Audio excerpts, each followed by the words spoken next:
Terms हैं जिनको मैं कंपेयर करूंगा कि एक्चुअली वो है क्या, तो उनको वन बाय वन मैं एक्सप्लेन करता हूं, जिनमें सबसे पहले है parthenocarpy. What is actually parthenocarpy? इसको हम डिफाइन करेंगे कि पार्थिनोकार्पी होती क्या है। It is the development of fruit without fertilization, यानी कि फर्टिलाइजेशन के बगैर अगर फ्रूट डेवलप हो जाता है, उस प्रोसेस को, उस फिनोमेना को हम बोलते होते हैं जी parthenocarpy. It is related to plants. Next, इसमें क्या कॉजेज हैं, क्या कॉज है इसका कि जिसकी वजह से पार्थिनोकार्पी जो है वो प्लांट्स के अंदर होती है। It is actually the hormonal imbalance problem. Due to parthenocarpy की जो रीजन है, parthenocarpy is due to hormonal imbalance. अगर हार्मोन्स प्लांट्स के अंदर इम्बैलेंस हो जाते हैं, ये एमसीक्यूज भी है, तो उसके नतीजे में प्लांट्स के अंदर जो फ्रूट की डेवलपमेंट होती है वो हार्मोन की वजह से है। Fertilization is only stimulus for oxygen production to seed development, not for fruit development. उसमें रोल है उसका, सीड बनाने में फर्टिलाइजेशन का रोल है। जब सीड फर्टिलाइज होता है तो ओवरी के अंदर जो हार्मोन इम्बैलेंस हो जाते हैं, तो फिर फ्रूट में वो डेवलप होता है, तो फ्रूट भी बन जाता है, सीड भी बन जाता है नॉर्मल केस में। But in case of parthenocarpy already hormones are imbalanced, then there is no need of fertilization. That's why due to this hormonal imbalance, specially high level of oxygen, ये जो है ये fruit को develop करवा देता है। क्या करता है ये? Fruits development.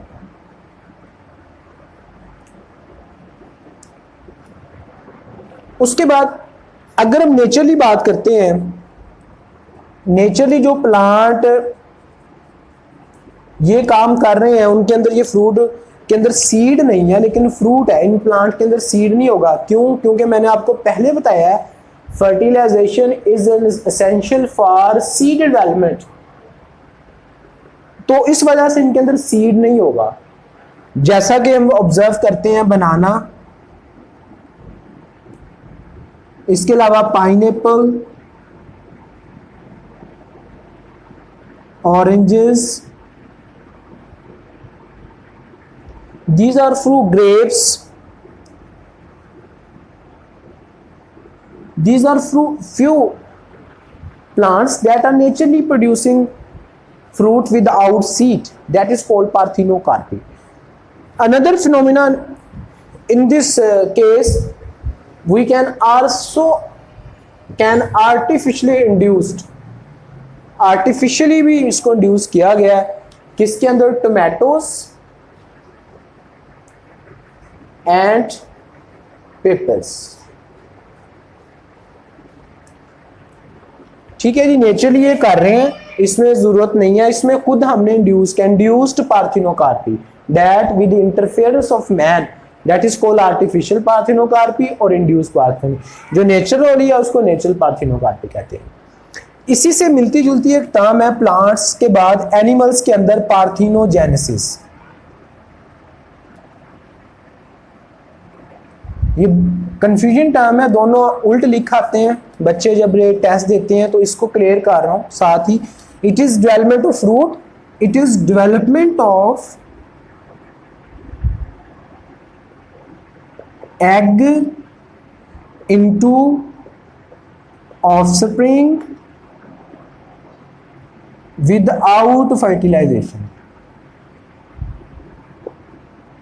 यानी कि फर्टिलाइजेशन के बगैर अगर कोई एनिमल के अंदर एग ऑफस्प्रिंग बना रहा है, उस प्रोसेस को हम कहते हैं जी पार्थिनोजेनेसिस। अब ये जो पार्थिनोजेनेसिस है इसमें देखें ये एनिमल्स से रिलेटेड है, पार्थिनोकार्पी देखें ये प्लांट से रिलेटेड है। दैट्स वाई पार्थिनोजेनेसिस में आगे फर्दर 2 टाइप्स है। वो क्या है जी? इसकी types, number 1 is haploid parthenogenesis,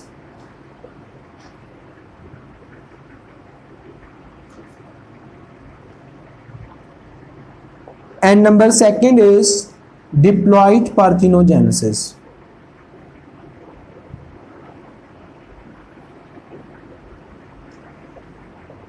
इन दोनों का क्या डिफरेंस है, इसको 1 बाय 1 डिस्कस करते हैं।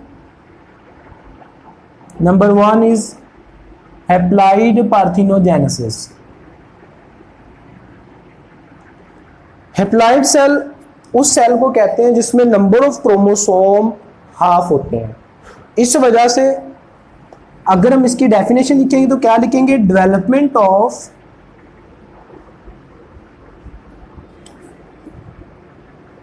Haploid egg into haploid offsprings,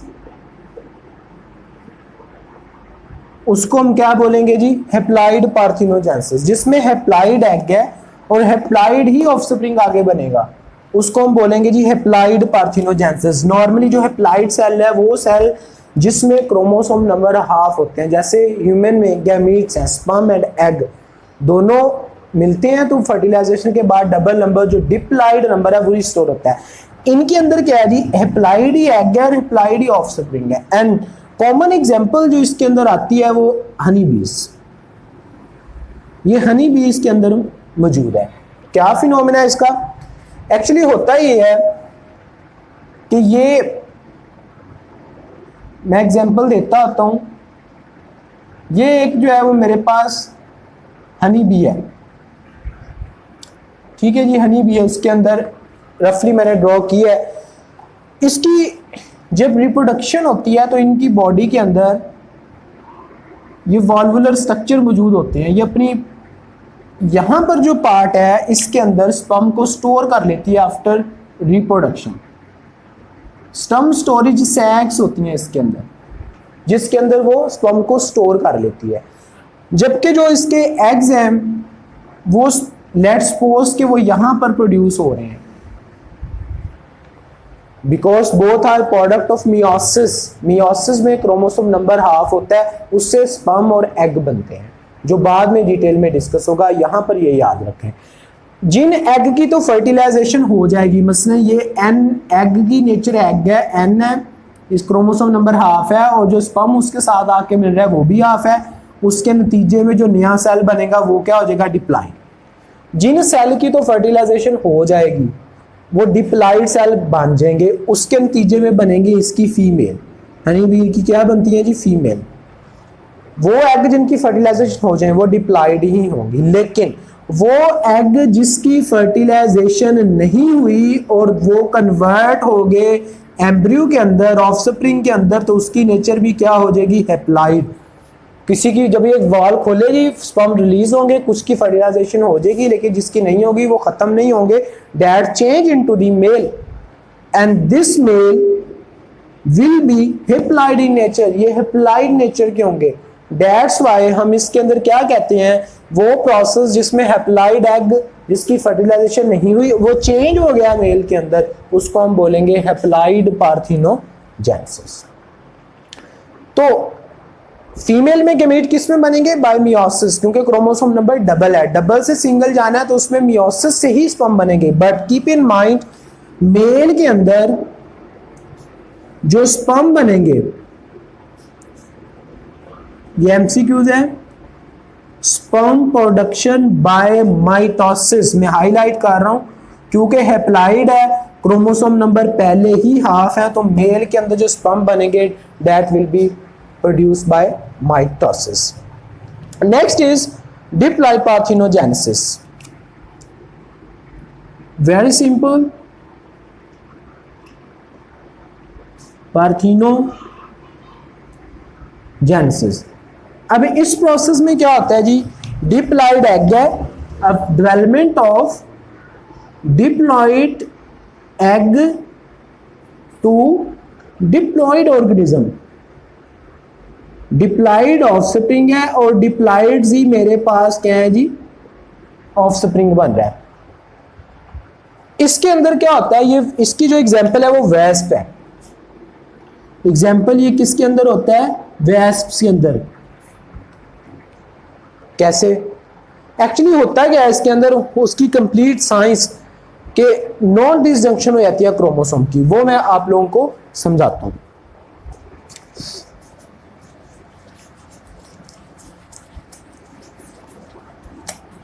इसके अंदर प्रोसेस ये है कि जब क्रोमोसोम हाफ होने होते हैं, मसलन मियोसिस हो रही है, क्रोमोसोम ने क्या करना है जी, जो सेंटर में जो मेटाफेज प्लेट है उसके अंदर क्रोमोसोम अरेंज हुए होते हैं ऐसे। मैं 8 क्रोमोसोम नंबर ले रहा हूं, सपोज किया हुआ है मैंने। अब यहां पर क्या होता है, जैसे ही क्रोमोसोम ने से सेल ने डिवाइड होना है आगे, सपोज ऐसे और ऐसे 2 सेल बनने हैं, 4 एक तरफ चले जाने हैं और 4 एक तरफ चले जाने हैं। ये नॉर्मल मियोसिस है, 4 क्रोमोसोम एक तरफ चले गए, 4 क्रोमोसोम एक तरफ चले गए। लेकिन बाज बात ये होता है कि क्रोमोसोम ने जब लैदा आना था वो लैदा नहीं हो पाते। उस प्रोसेस को जिसमें क्रोमोसोम में लैदा नहीं हो पाए और एक पोल पे 4 चले गए, दूसरे पोल पे 4 ने जाना था, नहीं जा पाए, उसको कहते हैं नॉन डिसजंक्शन। उस फिनोमिना को क्या कहते हैं, non disjunction. Due to non disjunction of chromosome, chromosome लैदा नहीं हो पाए, क्या होगा, सारे ये जो स्पिंडल फाइबर है सपोज यहां से टूट गया है, उसके नतीजे में क्या होगा, सारे के सारे जो हैं वो आपके जो क्रोमोसोम है वो एक ही पोल पे आ गए हैं। क्रोमोसोम जब ये कॉन्ट्रैक्ट हुए और दूसरा पोल जो खाली वो है वो खाली रह गया। ये क्या नेचर का है, पूरे के डबल नंबर आ रहा है, पूरे का पूरा ये खाली रह गया, ये तो वेस्ट हो जाएगा। लेकिन ये जो आया है, this egg will not be wasted, this will change this diploid cell, जिसमें रीजन क्या है जी, non disjunction of chromosomes. Diploid cell egg बना या डिप्लॉइड एग बना, और वो कौन से ऑर्गेनिज्म के अंदर चेंज हो गया, आके डिप्लॉइड ऑर्गेनिज्म बना। इस फिनोमिना को हम क्या बोलते होते हैं जी, डिप्लॉइड पार्थिनोजेनेसिस। ये इसका पार्थिनोजेनेसिस के मतलब था। उसके बाद इसमें एडवांटेज आता है, इसका क्या एडवांटेज है पार्थिनोजेनेसिस का, इसमें सारा फिनोमिना सेम है। मियोसिस से गमीट बने, मियोसिस से एग बना, यहां पे भी क्रोमोसोम ने अरेंज हुए, मियोसिस प्रॉपर हो रही है, यहां पे टाइम स्केल का कोई इशू नहीं है। एक जो नॉर्मल रिप्रोडक्शन का प्रोसेस होता है, सेक्सुअल रिप्रोडक्शन, बिल्कुल इसके अंदर भी वही काम हो रहे हैं, but difference is that fertilization हुई है या नहीं, स्पर्म भी मौजूद है, एग भी मौजूद है। दैट्स वाई जितने ऑर्गेनिज्म गिवन टाइम में सेक्सुअल रिप्रोडक्शन के अंदर प्रोड्यूस होंगे वो उतने ही पार्थिनोजेनेसिस में प्रोड्यूस होंगे। दैट्स वाई हम कहेंगे कि इस प्रोसेस के दरमियान जो आपका ऑर्गेनिज्म का रिप्रोडक्शन रेट है वो सेम रहता है, नॉर्मल रिप्रोडक्टिव रेट रहता है। ना ही इसके अंदर जिस तरह हमने ए सेक्सुअल रिप्रोडक्शन में पढ़ा कि एडवांटेज रिप्रोडक्शन तेज हो जाते हैं, इंडिविजुअल जल्दी पैदा होते हैं, इसमें कोई नंबर जल्दी प्रोड्यूस नहीं होता, नॉर्मल एक्सेलरेशन इंडिविजुअल का रहता है। तो ये इसका एक एडवांटेज है। इसी से मिलती जुलती एक टर्म है एपोमिक्सिस, तीनों से रिलेटेड है, वेरी इंपॉर्टेंट डेफिनेशन है एपोमिक्सिस।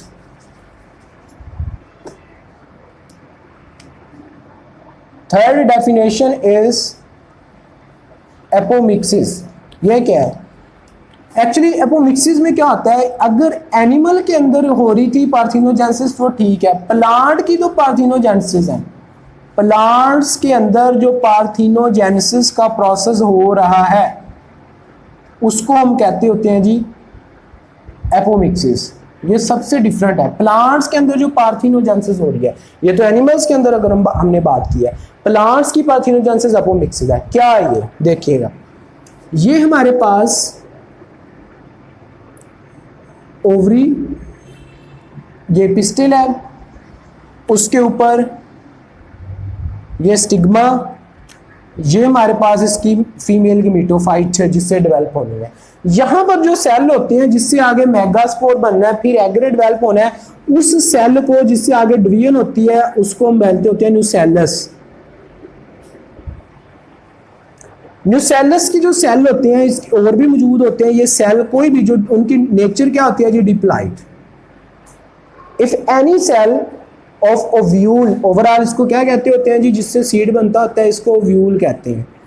अगर हम न्यूसेलस का कोई ओव्यूल के अंदर जो न्यूसेलस सेल है उसका कोई भी सेल जिसकी नेचर क्या है, डिप्लॉइड, नेचर सेल की क्या है जी, डिप्लॉइड है, कोई भी सेल न्यूसेलस का वो चेंज हो जाता है विदाउट फर्टिलाइजेशन इनटू सीड, क्योंकि ओव्यूल चेंज हमेशा सीड के अंदर होता है। अब यहाँ पे देखो, मैंने ये नहीं कहा कि एग की फर्टिलाइजेशन से सीड बना है, मैं क्या कह रहा हूँ, न्यूसेलस का कोई भी diploid cell without fertilization change हो जाए सीड के अंदर ड्यू टू हार्मोनल इम्बैलेंस, तो उसके नतीजे में क्या होगा, this seed, this offspring, this phenomena in which nucellus cell and any other diploid cell of the ovary of the ovule change into the seed and the rest of the ovary, seed किससे बना है जी, ovule से, और जो rest जो ovary है वो किस में कन्वर्ट हो जाए, फ्रूट के अंदर, उस फिनोमिना को हम क्या बोलते होते हैं जी, apomixis. This is three important terms. Parthenocarpy in plants in which no fertilization but fruit are being produced. Parthenogenesis in case of animals where egg develop but no fertilization, still we got organism. In case of apomixis, any cell other than egg change into the seed and rest ovary change into the fruit called apomixis. That's all about very important short terms you must keep in your mind. Allah Hafiz.